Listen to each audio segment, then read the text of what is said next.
Hey guys, welcome to another edition of the Detour, a very, very special edition. Now, we were all gutted when we heard that Paris-Roubaix was going to be postponed till October, and we had the genius idea of bringing a couple of legends of that race together for the first time I've seen on a podcast. So it's going to be an absolute cracking show. Iffy, what can you tell about these next two superstars? Well, we can probably. I've got to get my little thing open. See here, won't open now. Here we go. Well, look, Stewie, of course, we have him on quite regularly. Stewie O'Grady, close mate. I even raced against his dad, winner of Paris-Roubaix in 2007, podium Tour de Flanders, yellow jersey and stage winner Tour de France, Olympic gold medalist, world champion on the track, and probably Australia's greatest all-rounder. So that's an easy one. We talk about, but now our other guest, he turned professional in 2000. Fabian Cancellara. He's achieved great success in the classic monuments. He won Paris-Roubaix 3 times, the Milan San Remo, and the Tour of Flanders 3 times as well. He's won the opening stage of the Tour de France 5 times, has led the race for 29 days total. That's the most of any rider who's not won the Tour. He won general classification of the Tirreno Adriatico, Tour of Swiss and the Tour of Oman. In 2008 Olympics, he won gold medal in the individual time trial and silver in the men's road race at Beijing. In 2016 at Rio, he won the Olympic gold medal again in the individual time trial for the second time in his career. And in addition, Fabian has been the individual time trial world champion 4 times, including Geelong in 2010 or 11, whatever it was, on a course that I designed. So you had to drop that in, didn't you? So, Fabian, great to have you on board, mate. Good morning. Good day, mates. You missed your intro, Stewie. I was just raving about you. So there you go. So we're live. We're on air. Well, we're not live, but we're running the tape. So this is all going in, unless it's really bad. But before we get going, guys, I've got to actually have a go at Dan Jones. Now, Dan Jones, who's supposedly the expert at producing and putting these shows together, who's always ready to stick it up me whenever I make a little mistake or faux pas, which is quite regular. It's quite regular. But our last show that we did, which was with you, Stewie, and we talked about Tour of Flanders, and I don't know if you managed to listen to it yet, but he stuffed up when he did the cut and paste. He left in John, really rough you got one of the biggest names in the history of cycling, and you've just chewed up a minute talking absolute dribble. I think we should just get straight into the interview. Yeah. We don't want to hear about mistakes. Can't wear it, Dan. You can't wear it. Boys, let's get into the juicy stuff. Paris-Roubaix has obviously been delayed. We're gutted because we wanted to watch it this weekend, but it must hold obviously some great memories for you two. And you guys used to room together. What was that experience like, Fabian, back in the day, rooming with the Freckle? Why the Freckle? No, I think it was definitely the best times. Being with Stu in the room, and first of all, I didn't really knew so much about Stewie. Then like this Australian slang, like talking already before when I listened all to you guys. I mean, I had to really slowly step by step getting in. But no, I think definitely super good times, and not just as with the teammate having in the room. No, it become a friend, and I think this is something that lasts definitely much longer than just being this experience together in a room. But I think he came from another side on another experiences from the Cofidis years, and you have mentioned before the all-rounder, and I think he's definitely the all-rounder, not just on the bike but just in total and generally. And we shared many days together, more together than with our wives and families, because we've been like on travels, on living out on the suitcase in hotel rooms, and we have won, we have lost, we had a few Negroni beer as well together. Now we had from everything in. I think this is something amazing, because it's not just we won. Yeah, cool. Yeah, no, we had also difficult times, and I think this is where it even more. I think that we could share good times together to support each other, because I think it's not only about supporting each other on the bike and winning bike races, it's also supporting each other on private, on regular stuff. I think this is also really, really important. Stewie, what was Fabian's approach like to Roubaix? What was his routine like, particularly the night before the race? Yeah, look, first of all, it's great to see Fabian, and thanks very much for getting up so early. I know it's only 7 o'clock in the morning. You're looking pretty sharp for 7 o'clock in the morning. I've been running kids around Adelaide, so and I'm the late one. Now, look, I think when I went to CSC, it was a massive change, as Fabian kind of touched on. Coming from like that all-rounder,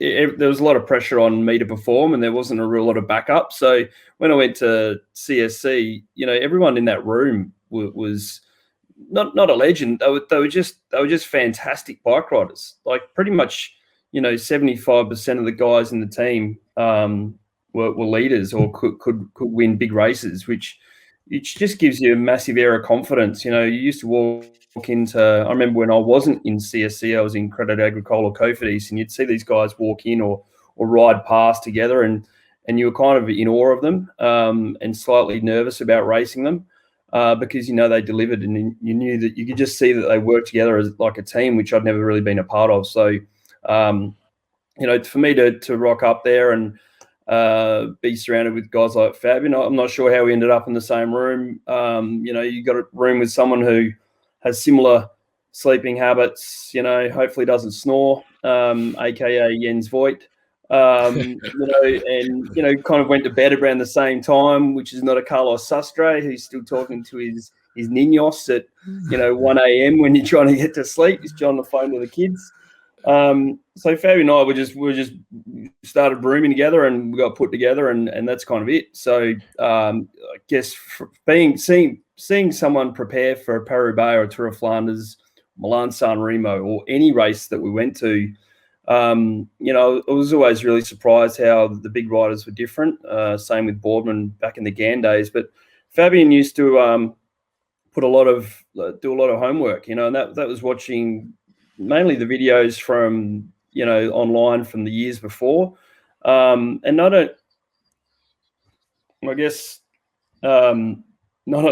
sure what happened there. Not only the ones that he won, but the ones that he lost. So it was just he'd kind of go over the race, we'd go over it together, kind of discuss tactics, and then to be able to watch Fabian deliver what we kind of set up and spoke about was always just was amazing to watch. Iffy? Yeah, so I was going to ask you, Fabian, your first Paris-Roubaix in 2006. How much did that mean to you? I know it was an event that everyone aspires to win, but just how big was it for you to win that first one? It was a special one because it was like after 82 years, no Swiss has ever won at the time again this Roubaix race. But I think for me, like the biggest change has been like coming into the new team, like Team CSC, like Stu explained a bit. We have met first time, and also the whole environment was different, and of course my condition or working hard for it, going for it, and have won a time trial at the Tirreno, and being in Tour of Qatar, Oman. I mean, just being around on those races is the one thing, but then you go to the big ones, and I wasn't really like a favorite. Like I've been not at the time already like that guy that was watched and looked. There was still many others. I think it was a super team effort from the team, because it got split quite early, and then the moment came, and it was not even meant to attack, because when I always look back the race, I still today get goosebumps and an amazing feeling of how I rode, and having always this dream that, hey, winning once the Roubaix, winning and arriving alone in the velodrome, that must be something special. And this is also something I said, hey, I want to achieve that one day. And it came somehow quite early, but on the other hand, when you get it, you take it and you go and you give everything you have, because everything was perfect, surrounded by the support from the team, and then you can finishing something like this with this Vladimir Gusev and then attacking away or accelerating away and ending something like this, and maybe this is a small secret, but this is small insight. I said the day before when we left the hotel, or 2 days before, I said, we coming back to that place and we're going to celebrate. And this is actually what happened.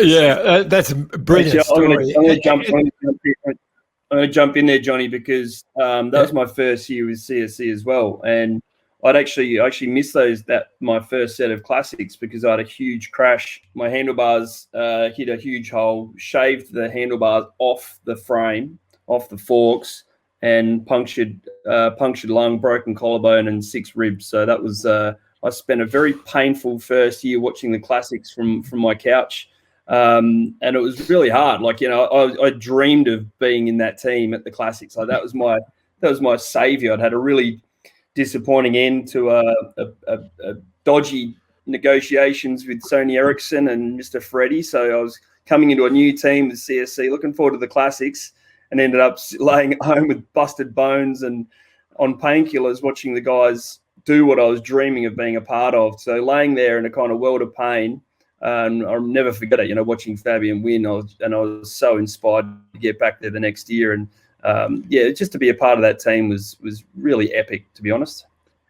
So going into 07, obviously Fabian was the protected rider, but we all know it didn't quite pan out the way the experts would have predicted. But what are your memories, Stewie, particularly in those decisive moments of that 2007 edition? Yeah, look, obviously remember it pretty well, but I'd had a really good lead up I was really going well in the classics, and I think I ran 4th or something in San Remo. I don't know, I was up there somewhere. And then kind of managed to get a top 10 in all the classics in Belgium in the lead up. Even though Fabian was winning or second or third, I was up there, and I was going really well. There's probably just a big section of my career where had really great form, and I'd probably kick that off with a good summer back home and a good TDU campaign.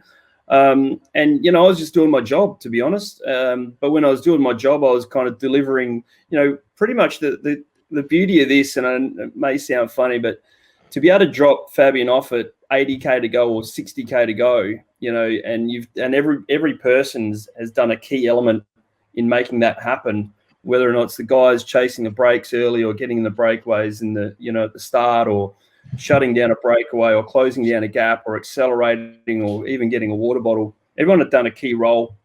And, I was normally one of the last ones with Fabian in the pointy end, and you just kind of drop him off somewhere and off he went. And so then I got the fortune of just kind of sitting in behind, watching him. Bye-bye, Stewie. And, I've done all the hard work to get in there, don't worry. But, then he set sail and attacks. And then the beauty is after that you can pretty much just jump in the next group if you're not completely cooked, and you don't have to do any work, because I'm just like, oh, Fabian's up the road, mate. I don't have to do anything. So I guess, even though I was pretty tired, obviously, at the end of the race, you kind of had a benefit of knowing that your job was done and all the pressure was on Fabian. So no one was looking at me or cared about what I did, or Kurt Ussel-Arvidsson, or, Matty Breschel, or anybody. It was just all the focus was on Fabian. But that didn't just stop on when you clicked in and clicked out of your pedals in the race. That was back at the hotel. It was at the press conferences. It was at the restaurants. All the pressure of that period for those races was on one guy's shoulders. So the rest of us were just cruising around. All we had to do was just do our job and just make sure you're 100% fit, you're 100% healthy, and do your job. It was really simple. And Björn had a really good, simple tactic like that. And, that was all through the survival camps we did, and just sacrificing, for each other. And so to be able to deliver as I said before, Fabian, anywhere near the finish, your job was done. So it was a great period. So obviously coming into Roubaix that year, the pressure was on him. I knew I had great form, and that's what was expected of me, as did everybody else. So to kind of jump in that early break, and when it was the hottest day in April in French recorded weather up until this period. So 27 degrees for me in April was a balmy summer day, whereas for Fabian it was a pretty hot day. So I think for me it was. I was just in the right place at the right time.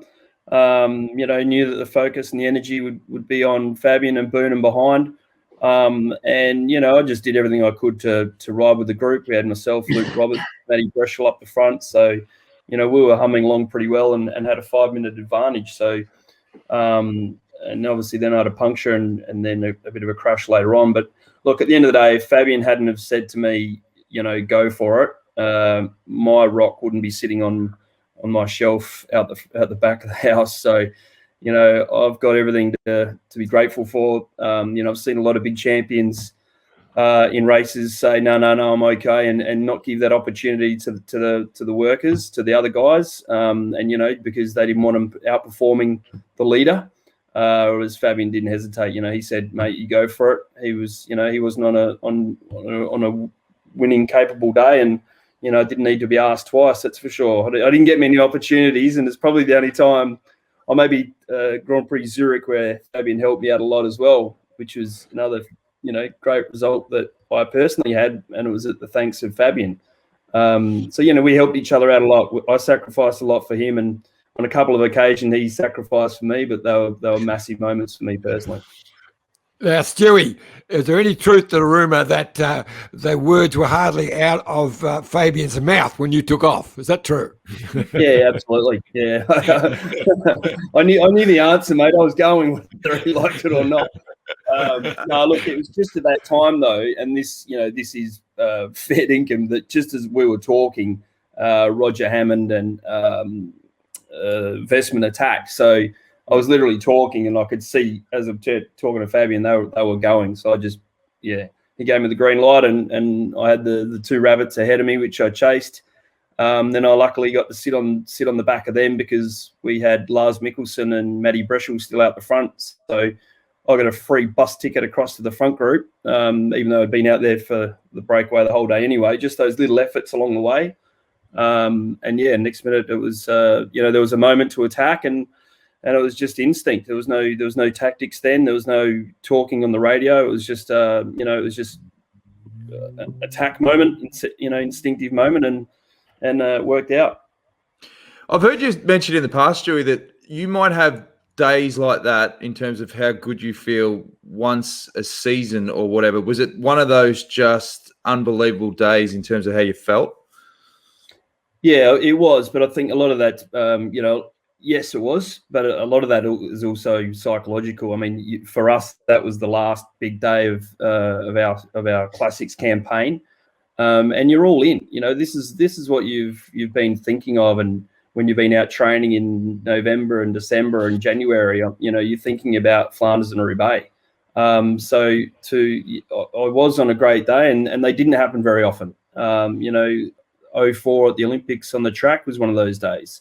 I can pretty much name those days where it's almost just like you've hit the pinnacle of your performance. Your legs didn't hurt as much as other days. You just felt good. You're confident.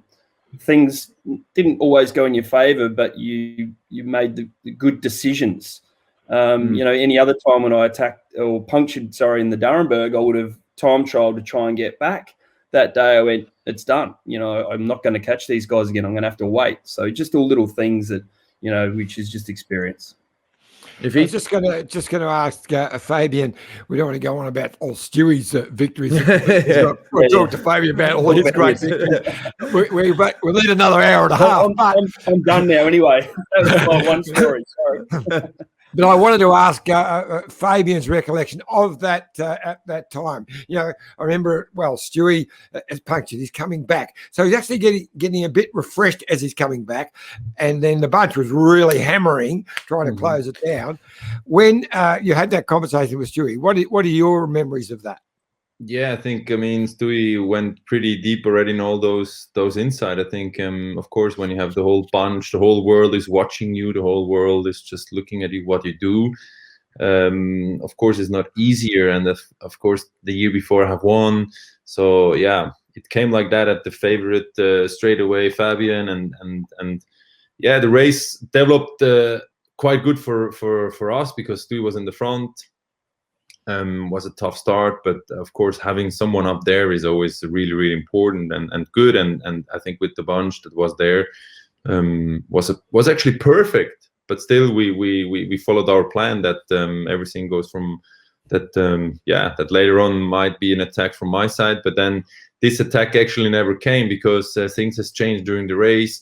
It was hot and it was hard racing, and then the back, of course, everyone was watching at me, and then also the situation came where Stewie had the puncher in Arnberg, and we catched him, and then he said, "Hey, I'm here. I'm doing what you need. Tell me." And they said, "Yeah, you know what?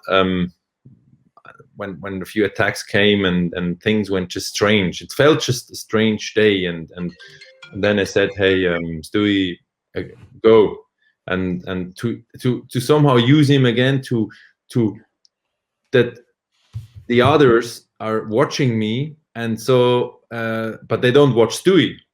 So Stewie went, and it was definitely the same again, that they don't watch really Stewie because he was out in the break, so he. But then things has changed totally, and everything came towards us, and I think this is the moment where I was even more happy, or I was double happy. I was like as happy as I've won as well, because when we finished and knowing that Stewie has won alone, and the way he did it, the way he managed, the way the team did it, and it's not just take, use your teammates just for you for win. I think on the end it's always give and take, and not just take and give. I think first you have to give, and this is for me always important, and especially at that day. To give green lights is not just it's nice. No, of course, it was super good that this came, and Stewie said it's about not every day on the bike race you have perfect legs and everything goes perfect. Sometimes it doesn't go, but then you need to have the character also say, hey guys, it's not my day, or something doesn't go to the direction we wanted to follow in our tactics. And the day came, and things has changed, and still my ego that is big, because I raced for winning bike races, but my ego last to that moment definitely like, no, I don't need to have an ego, because on the end I'm a team player as well, and we only win as a team.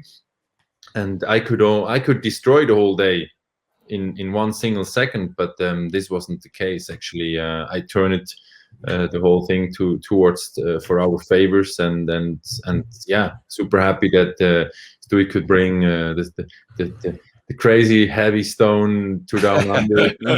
Something special, because he's a special person. He means so much for me, and having seen him winning with the family around him in Roubaix and the Velodrome, I mean, hey, this is unique, this is special, and he deserved it so much, not just what he did on the past, but that day did even really show more how much he deserved it, because we raced smart, and he raced super strong, and he was the deserved winner, definitely.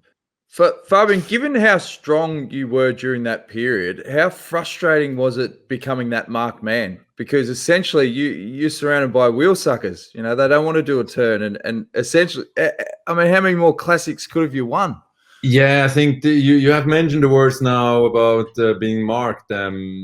Even in the year with Leopard, when we did Harelbeke, the Stewie definitely remembers super well that race. I mean, everyone was just watching and waiting. I mean, I could probably, if I will go for a pee, they will stop. If I go for a coffee, they will go for a coffee. And I mean, the way I won races hasn't made it everything easier for me. being not marked. So somehow it was my mistake, because if you race so good and strong and the way on the attacks and so on, it came by normal that they've been watching at you, and that you have I had a big cross at the back of whatever I'm doing. Everyone is watching, and this doesn't make riding the bike, and especially when you go for the classics, racing easier. But I was always working hard, and then when it wasn't hard enough, I tried still to work harder. I did a lot of homeworks, trainings, and sacrificing, and getting better gears, getting equipment, working on the team side with the riders. I mean, we worked on all many levels to just be better than others, and because I do not want to lose races, I win bike races. If he Well, I was going to say, both of you touched on something that I've watched over the time.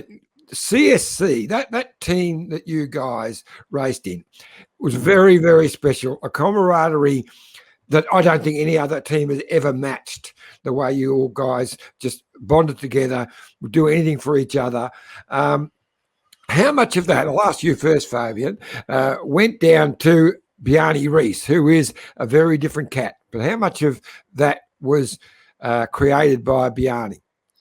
I think when I joined the team, I remember also when I had to talk before joining the team, it was about the team. It was about getting more out of the team, and then of course you joined, and then you do those training camps, and then he was really working on the team spirit, that everyone's character put in the right place, and this training survival camps we had was not just like fun. I mean, there was a purpose behind, and of course we had damn hard time, but on the other hand, we connected even more together. We worked, and we went through, let's say we went through the shit, and if you go through the shit, then things comes even more, that you can work closer, and then you open also yourself towards the others.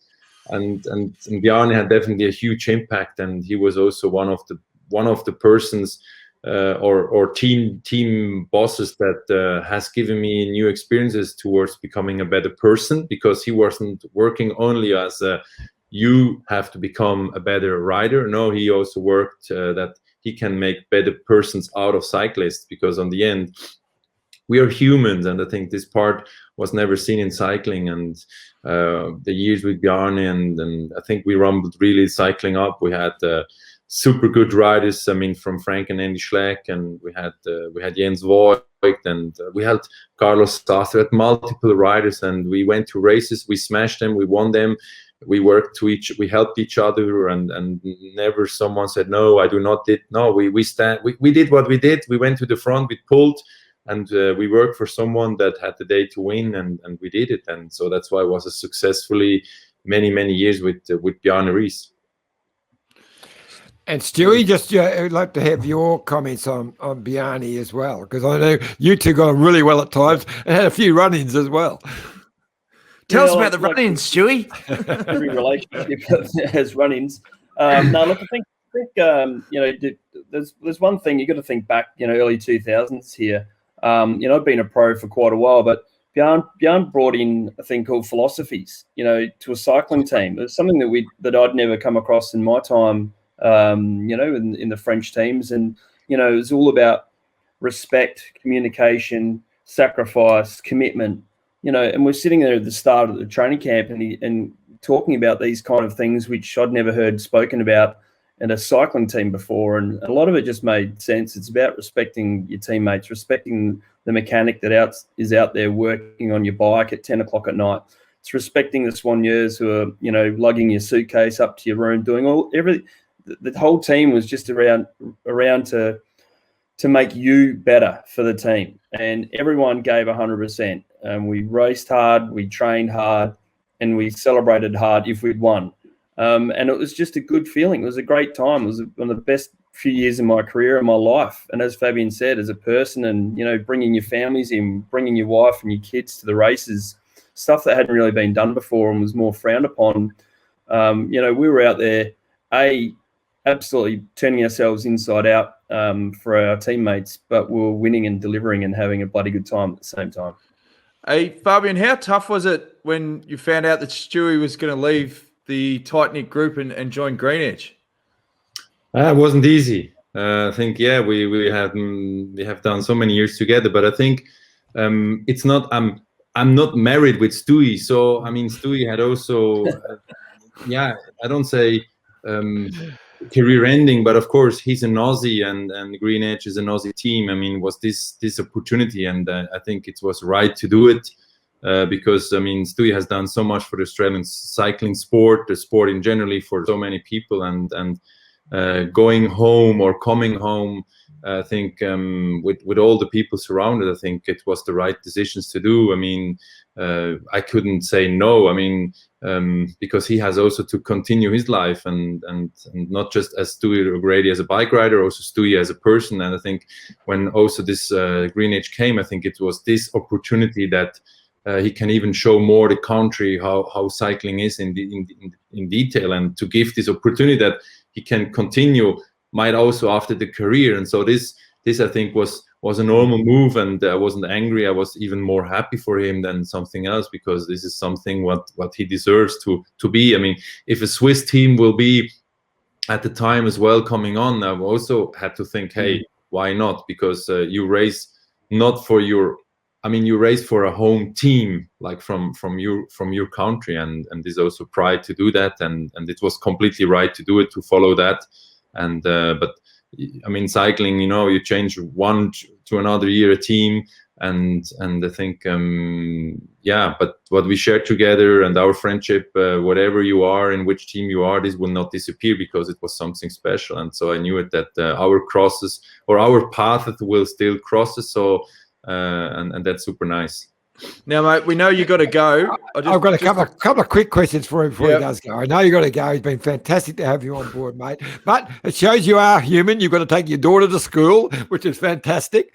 I just had a weekend with 10 of my grandchildren, so there you go. Okay, get to the point, John. He's got to go. I'm getting there. Now, 2007, I remember vividly, the Tour de France 2007. We'd arranged with Stewie to grab you for an interview. You had the yellow jersey, but you had a long bus ride, and Stewie put on the Detour de France video, which Dan and I had made from 2005. And so when you got off the bus, you guys knew all about us, which was fantastic. And I gave you a kangaroo badge and all of that. And we've got some vision of that, which we'll probably show over the top. do it over the top. And that was wonderful. It was wonderful. But I think it was the next day. One of the most impressive stage wins I've ever seen was that stage you won, that one there in the yellow jersey. Going to be a bunch finish. You rode away from the sprinters in the last 500 meters. It was just something really special. What are your memories of that? Yeah, pretty short to explain it. I did not want to lose the yellow jersey because we had a tough day, a lot of wind. The boys been working hard, and we not really catch the group. And then there was this small group in the front, and we saw them. And for me, it was just there in the front. Hey, on this last kilometer, hey, I'm gonna help the sprinters, because when we catch them, the yellow jersey is safe, and somehow over the cobbles I'll accelerated to really get the speed out. And then suddenly I just hear in the radio, go, there's a gap, go. And then I look quick back, and I saw, there is a gap, and that just went, go. And winning in yellow in Compiègne, I mean, on that crazy day was even more, I mean, it was super special. Last question. They're all talking about the current crop of riders, Fabian. Your Van der Poels, your Wout van Aerts and Alaphilippes. How would have you gone against these guys in your prime? Would have Spartacus slayed them all? Yes, like always. No, I think it's a new era. It's a new time. So I guess I will be also up there at the. If I will ride today as a young boy, I think I will be probably up there as well. But I mean, this is a new generation. It's nice to watch them and it's super cool. It's a new way of racing with such young boys. It's super cool for cycling, and it's exciting to see the next few races. It's not Roubaix now, but we want to see Amstel, Flèche, Liège, and I'm sure we're going to see some nice racing again in the Ardennes. Any one of those riders that stands out? Can you pick one above the rest? Yeah, of course, Wout van Aert is right at the moment the most worst rider, and he's amazing the way he races, but he shows still he's human.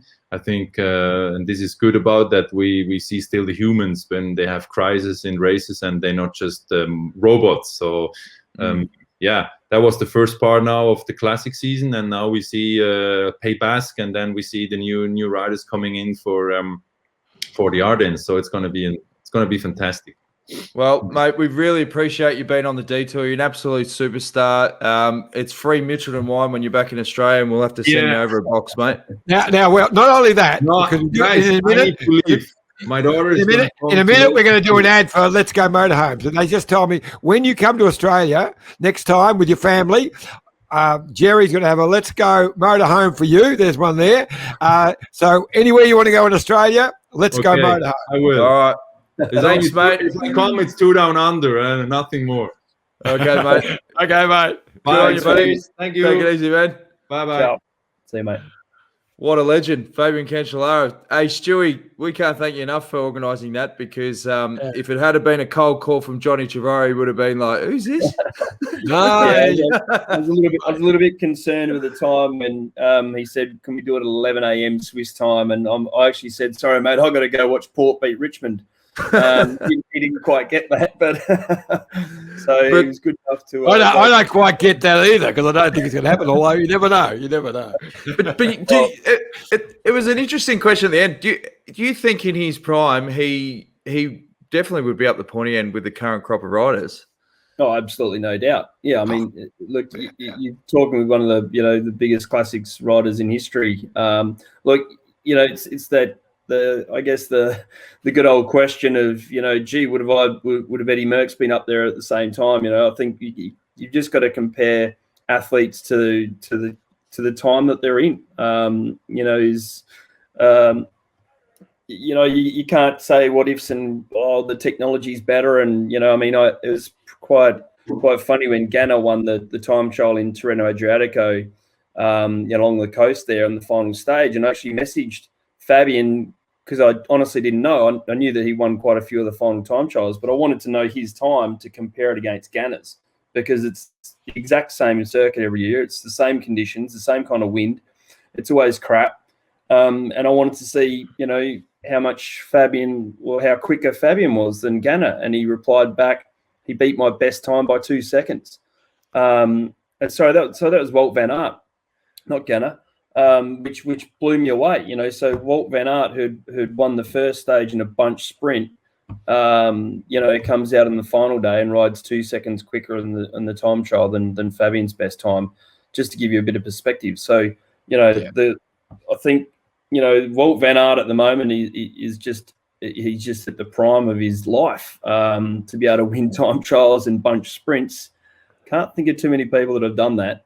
And they're not doing tempo up the Pyrenees and the Tour de France for Roglic. I mean, he's just such an incredible all-rounder. It's just really exciting times for us. Absolutely, Fabian would have been up there with the front runners these days, as he would have been probably back in Eddie's days. So I just wanted to while we had Fabian there talking about 2007 Tour de France, and I thought, well, we just slip back to London for the prologue, which Fabian won by a big margin. But you were on track to maybe even get on the podium. You were really on there for a really quick time, but you managed to lay it down on the last corner. So what are your memories of that one? Yeah, no, you're right. I wouldn't have been on the podium. I think it would have ran 4th or 5th. We'd calculated that out pretty well. Had the equal fastest time or second quicker at the halfway point. But again, every now and then I'd pull out a pretty good prologue. In Dunkirk, I was 8th at one stage.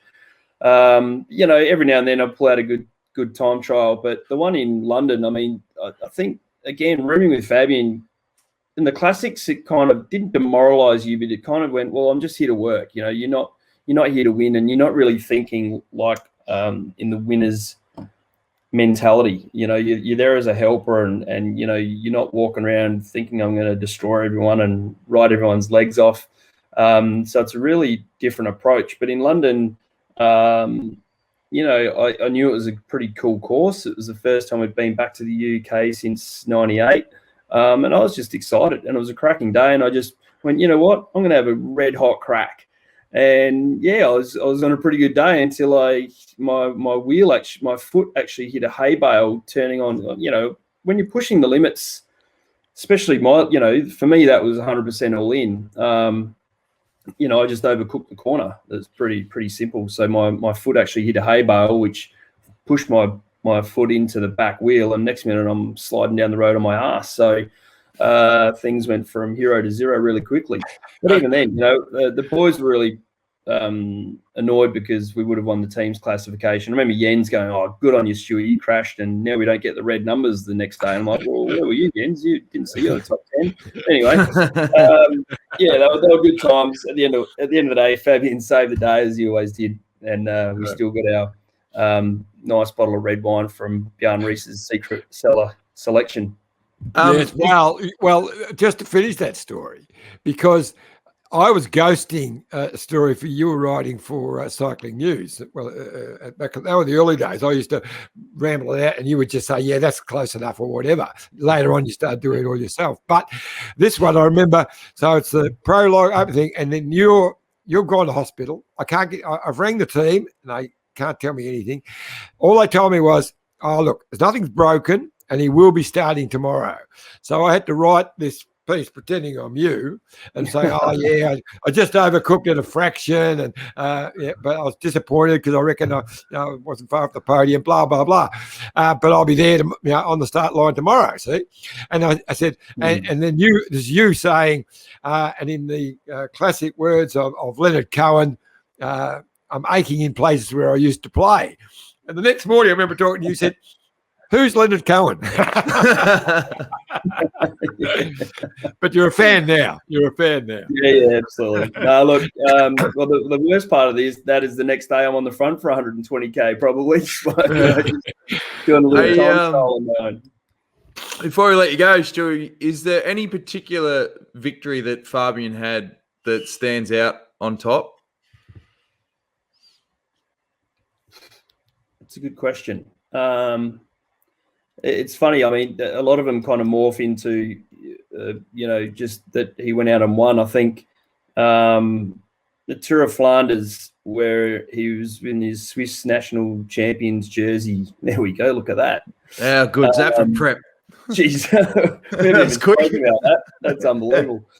That was one where I think we've been winning a lot, and just the pressure that he was under was just unbelievable. And again, a lot of my work wasn't just riding on the front and closing down brakes and getting in water bottles. It was doing it was almost like counselling in the rooms in between press conferences and training rides. So everyone thinks because you're a superstar that you've got life sorted out, and quite often that's pretty far from the truth. So there was things going on in the background, and just being with him and working through all these in the build-up. I mean, we're on the road together pretty much from the Tour of Oman, all through Qatar, 1 month in Kortrijk, in Belgium, racing and training and damage control, bike rides, and then just keeping him focused but also level-headed.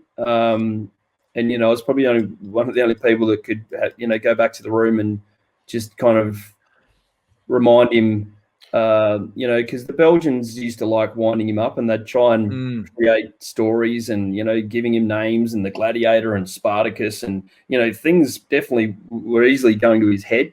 And so just being able to go back to the room and go, "Mate, you just got to tone it down a bit. Like, you're starting to sound a bit, the ego's getting a bit too inflated," and he genuinely appreciate that, and just kind of tone down. So there's a lot of stuff goes on behind the scenes which all teams know about, whether it's a football team or a bike team or a cricket team. It's about just having that balance in the team, and we had great balance, great motivation, a great bunch of guys and girls in the background, and we're having fun. We're really enjoying it. It was, you'd wake up on race day just smiling, just clapping hands, going, "Rightio, let's go. Let's see what we can do today. And if it works, it works. And if it doesn't, so what? Let's just go there and have some fun." Yeah, you know what? I reckon Fabian Cancellara is a very special rider. We talk about different eras and riders who, the Eddie Merckx, Bernard Hinault. There's no doubt there was a period there, 5 years, I guess, where Fabian Cancellara, wasn't going to win a Tour de France because he wasn't the big mountains, but he was the best bike rider of that generation. And there were probably 3 years there where he was just untouchable. And I reckon his worst enemy was himself. There were bike races he should have won. He was just so strong. He just tried to ride everyone off the wheel. And at times where, with just a little riding a fraction different, he would have won a lot more bike races. And 2 of those were beaten by Aussies. One was that world title that Cadel won. That day, Fabian was unbelievable. He was just so strong. He was just trying to ride everyone off the wheel, and in the end, it worked so well for Cadel. Another one was a Milan San Remo. Another Aussie pipped him in Simon Gerrans. But he was so strong that day as well. Yeah, when you were with him and he was on those days, it was you're just proud to be a teammate. It's just the roller coaster in the build-up and the years of build-up. It's not just, the 1 week or the 1 month beforehand. It's the 12 months. It's the 24 months. It's the whole build up. It was just, they were just great. They were great times. They were some of the best times of my life. It's just great to be able to catch up with him now. And again, that's just one of Bjarne's philosophies of respect. He's good enough to jump online at 7 a.m. Before taking his girl to school and have a chat. So that shows you the kind of bloke he is. And it's just a pleasure.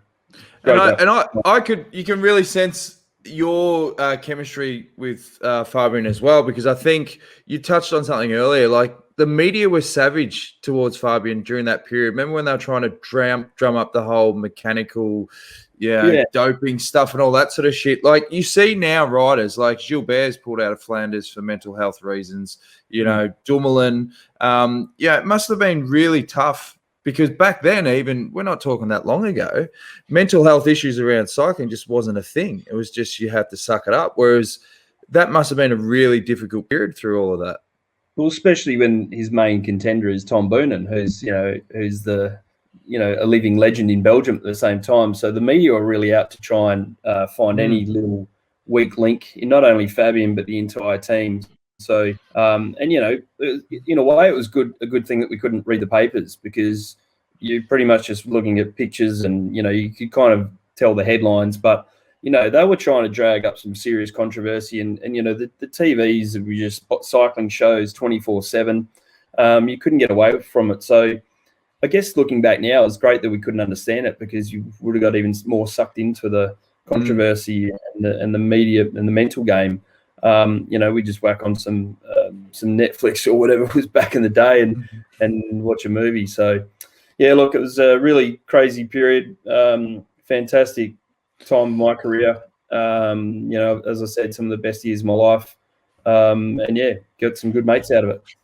Good stuff, just one thing, Stewie. What we're talking about, that mechanical doping story, which was absolutely ridiculous. But I want to hear just from you, because you're involved in that team. To do something like that and try and get away and hide it would just be impossible. But the fact that it was actually encouraged, the flames were kept alive by one ex-bike rider who wrote the story, and another top competitor who said, "Oh, well, maybe," type thing. Yeah. From your point of view, how ridiculous was that accusation? Oh, mate, I can remember like it was yesterday when the news broke, and we were literally laughing our heads off. Fabian's going, "How funny is this? Like, they think I'm that good. They actually think I've got a motor in my bike." So we were he was just absolutely laughing his head off. And then kind of going, the next day it started rumbling, and we're like, hang on, they're actually serious. If anyone had a motor in their bike, I'm pretty sure I would have known about it. I was rooming with the bloke for 6 years. And I think if he had one, I probably would have had one in mine as well, don't you think? So there's certainly no motor in any bikes that I know. And I'm pretty sure I've never actually seen anybody, because I asked one of the commissaires at the Tour de France a few years ago when he was walking around with the iPad with the new technology, scanner, the doping test. And I've gone, just on the down low, have you ever actually caught anybody? And they said, no, of course not.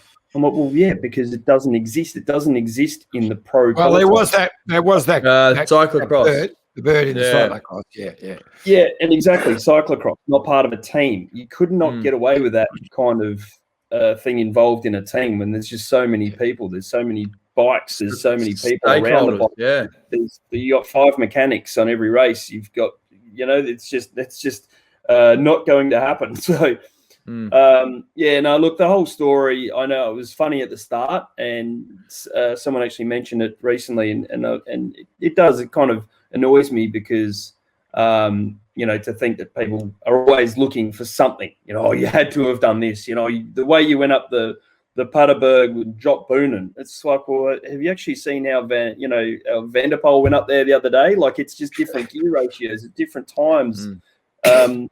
Fabian was in the form of his life, and he had the power meter to show how many watts he was pushing.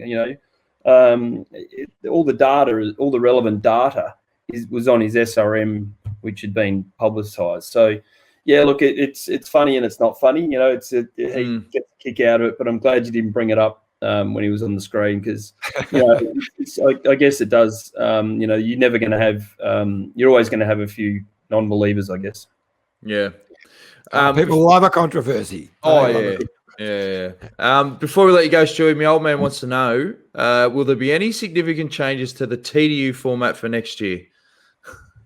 Yes. Yep. And we'll find out in due course. Yes. So stay in your box, Emu. Perfect. All right, mate. Well, absolutely. No. I'm putting something together. I've put something together which I think everyone will really enjoy. It's not redesigning the bike wheel, but for me personally, it's been really exciting, and I'm really looking forward to the guys racing it. They're going to have a blast. Okay. All right. Well, that's got us excited, mate. Well, yeah, thanks again for organising the chat with Fabian, mate. You're a superstar. My pleasure. No back-to-back Detour podcast. That must be a career highlight as well. Yeah. Oh, yeah. It's right up there. Thanks, guys. Sensational, Stewie. Go Port tonight and enjoy the camping next week. Thank you very much. Yes, I'll be offline for all next week, Johnny. So no more pocket miles. Okay, good on you, mate. See you, mate. Easy. See you, mate. Oh, well, that was sensational. Now it's your turn to get through a bit of admin now, Johnny. And shout out for the sponsors. You've already given Let's Go a bit of a plug, but we still need to go again. We'll give them a little bit more, yeah. Well, Australia's leading motorhome and camper van rental company. Their vehicles suit all types of travellers for all kinds of adventures. So, when you want to go the extra mile to make your road trip the best ever, then go with Let's Go. Plan, and there's 5 plans in there. But if you need a helping hand, Let's Go. We'll plan it all for you. Yep. And Jayco. Yes, well, Jayco is an easy one to do because 45 years of experience and history, great value for money. Jayco RV is designed and built to give you years of enjoyment. It's no wonder one every 2 new RVs on Australian roads is a Jayco.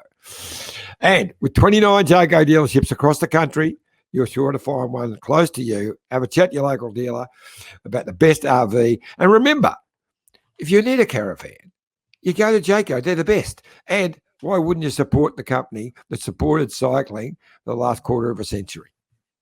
Yeah, if we see you driving around in anything but a Jayco, we're not talking to you. It's as simple as that. Exactly. Michelin Wines. Yes, well, one of Australia's favourite wineries and a place of escape. Experience the history, the beauty and the serenity of the Goulburn Valley at your own pace.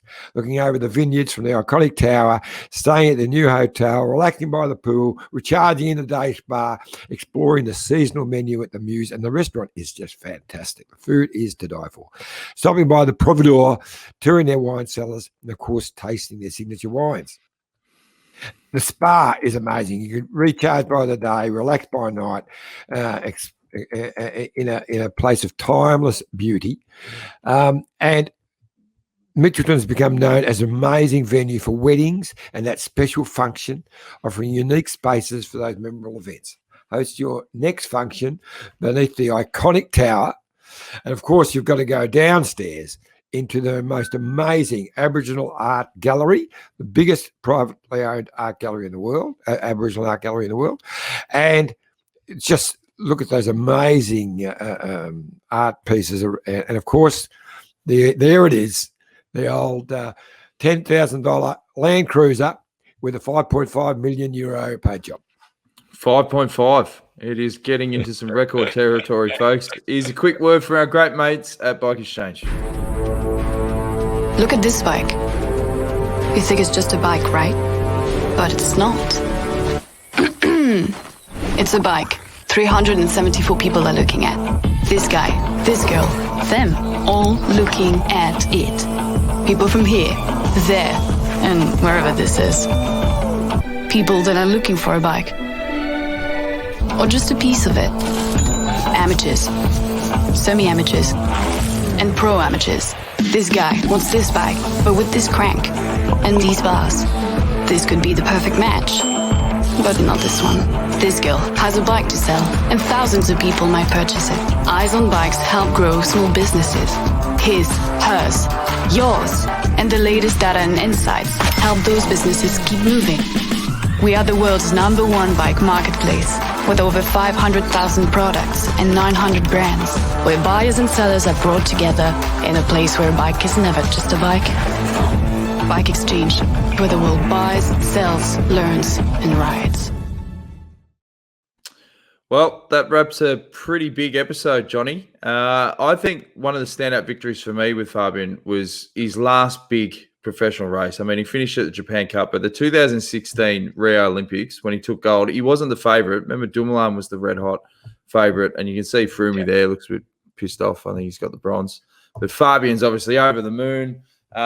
To finish your career with, I think that's his third gold for the time trial. Sensational. I think that would be one of the standouts, I reckon. Yeah, standout for me was Geelong, and there was one moment in it because they had to build a bridge down over the Barwon River, and it was a little bit tricky for a time trial, you know, that because they wound down in a bit of a bend, and he was going bloody quick. And I'll tell you what, he nearly lost it. He wouldn't be raving about my world title course if he had laid it down, and it was close, but he creamed him around there. It was a brilliant ride.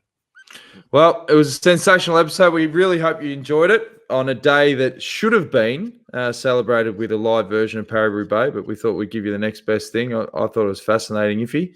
And we're going to be chatting with possibly Matty Hayman next week, and we'll be previewing, obviously, we've got some big blocks of racing with all the Ardennes Classics coming up.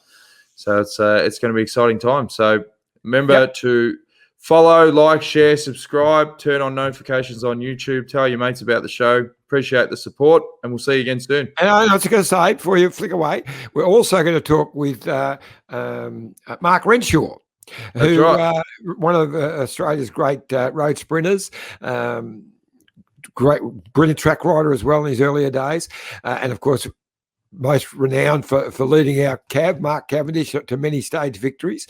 But he's now settled down in his hometown of Bathurst, and one of the many things he's doing is open up a bike shop, and we thought we'd have a chat with him. So I'm really looking forward to that one as well. And we're also going to check in with Mick Rogers again, check in what's happening at the UCI, because they've come under heat for the water bottle stuff, obviously. So, you know, we'll get insights on that, and also what's happening. As they bloody should. And of course, we're going to be keeping you all up to date with the classics, which are about to really start going. So we'll be doing regular previews or wrap-ups of the big Ardennes Classics, which are coming up soon. And then we're going to be really firing when we get to the Giro, which is only a few weeks away. That's it. So thanks again for all the support, and we'll see you again soon.